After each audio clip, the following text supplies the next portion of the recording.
और मेरे सहयोगी राजीव रंजन सीधे हमारे साथ जुड़ भी गए, सीधे उनका रुख करते हैं। राजीव, आखिर क्या आज जो तय कार्यक्रम है उसके हिसाब से सब कुछ होगा या फिर इसमें कुछ फेरबदल की संभावना आपको नजर आ रही है? देखिए, जो तय कार्यक्रम है उसके मुताबिक ही अनुमानतः कार्यक्रम होगा, लेकिन सबसे बड़ी बात है कि सुप्रीम कोर्ट के फैसले के बाद ही कार्यक्रम होगा, क्योंकि जिस तरीके से ये बात सामने आई है कि कांग्रेस की पिटीशन दाखिल किया गया है, क्योंकि कांग्रेस की पिटीशन तब दाखिल किया गया है जब राज्यपाल की तरफ से ये बुलावा आया है और राज्यपाल की तरफ से ये सारे निमंत्रण आए हैं और इसमें सरकार बनाने को कहा गया है।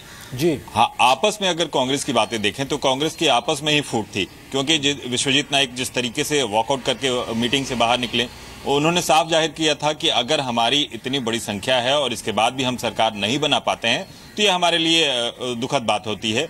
हालांकि बाकी जो विधायक हैं उनका भी यही का नाम था। नाराजगी जो कांग्रेस के जो सीनियर लीडर्स हैं, जो कि केंद्रीय मंत्रिमंडल केंद्रीय नीति है रणनीति, उसके खिलाफ थे।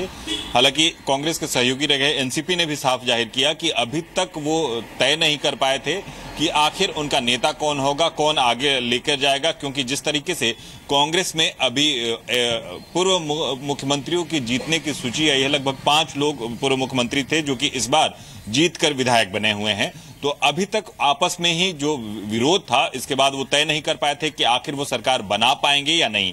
उनको जब जिस तरीके से जो दूसरी पार्टियां थी जिनका सहयोग उन्हें चाहिए था, उनसे संपर्क नहीं हो पाया। या गोवा में कांग्रेस के विधायक विश्वजीत राणे हमारे साथ जुड़ गए हैं, सीधे उनका रुख कर लेते हैं।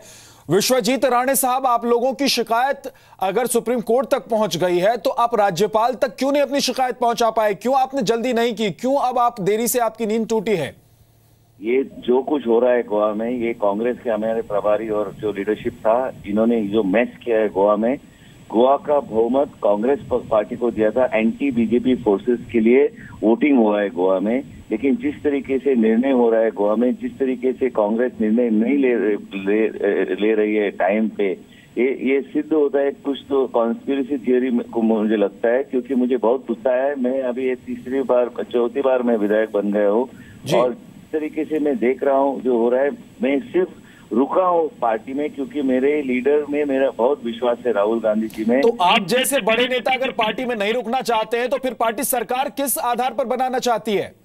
मैं अभी तक पार्टी में ही हूँ और मेरे को नहीं, आप कह रहे हैं ना कि आप पार्टी में हैं, लेकिन अभी आप देखेंगे, आप विचार करेंगे। तो आप जैसे बड़े नेता अगर पार्टी में नहीं रुकना चाहते हैं, आप जैसे बड़े नेताओं को अगर लग रहा है कि पार्टी में कॉन्स्पिरेसी हो रही है, साजिश हो रही है या फिर कोई गलत तरीके से कुछ हो रहा है, तो फिर सरकार बनाने का क्या मतलब है? आप लोग क्यों फिर सुप्रीम कोर्ट पहुंचे हैं? मैं सुप्रीम कोर्ट जाना ये कांग्रेस हाईकमांड ने डिसीजन लिया है, क्योंकि हमारी पार्टी सबसे बड़ी पार्टी थी और अब तक 17 लोगों का पार्टी है, लेकिन हमारे पास नंबर्स नहीं है। लेकिन नंबर सब बीजेपी के साथ गए हैं और अभी तक जो ये सब जो हुआ है, गोवा पावर, ये सब हमारे साथ थे। आपको क्या लगता है, अगर आपकी पार्टी सरकार बनाने के लिए राज्यपाल तक दावा पेश करने नहीं पहुंच पाई है तो किसकी गलती है इसमें? नहीं, ये सब कांग्रेस पार्टी का जो ये प्रभार संभाल रहे थे, इन्होंने कांग्रेस पार्टी का सत्यानाश गोवा में किया। चलिए, बहुत बहुत शुक्रिया। विश्वजीत राणे कांग्रेस के विधायक हमारे साथ बात कर रहे थे और वो कह रहे थे कि अगर कांग्रेस सरकार गोवा में नहीं बना पा रही है और बीजेपी ने दावा पेश कर दिया है, राज्यपाल ने उनको अगर सरकार बनाने का न्योता दे दिया है, तो उसमें गलती कांग्रेस की। हालांकि इसके बावजूद कांग्रेस सुप्रीम कोर्ट तक पहुंच गई है। सुप्रीम कोर्ट के जजों ने इस पूरे मामले पर सुनवाई के लिए मोहलत भी दे दी है। आज सुप्रीम कोर्ट में इस पूरे मामले की सुनवाई होगी। शाम 5 बजे मंत्रिमंडल का शपथ ग्रहण भी होना है।